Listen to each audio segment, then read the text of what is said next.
جس طریقے سے مارنگ بلوچ اور جس طریقے سے منظور پشتین اور گنڈاپور جس راستے پہ جا رہے ہیں، یہ بہت خونی راستہ ہے۔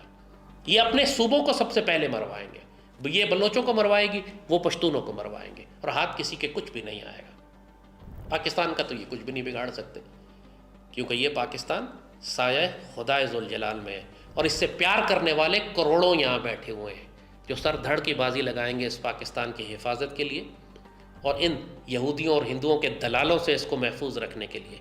لہٰذا یہ کسی خوش فہمی میں نہ رہے کہ یہ پشتونستان بنا لیں گے تو بلوچستان آزاد کر لیں گے۔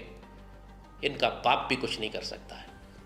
ان کو وارننگز دی جا چکی ہیں، یہ پوائنٹ آف نو ریٹرن تک جا چکے ہیں، ان سے نیگوشیشنز کا کوئی فائدہ نہیں ہے۔ یہ بات چیت کرنے کے لیے آئیں، جیسے ٹی ٹی پی سے بات چیت کا کوئی فائدہ نہیں ہے، کیونکہ ٹی ٹی پی خود اپنے ڈائنامکس کنٹرول ہی نہیں کرتی، اس کو پیچھے سے کنٹرول کیا جاتا ہے۔ یہی حال مارنگ کا، یہی حال پشتین کا ہے، ان سے نیگوشیشنز کا کوئی فائدہ نہیں ہے، ان کو صرف ایلیمنیٹ کیا جا سکتا ہے، اور ریاست کو اب وہی کرنا چاہیے جو ایران، سعودی عرب، چائنا، افغانستان اور رشیا کرتا ہے ملک کے غداروں کے ساتھ۔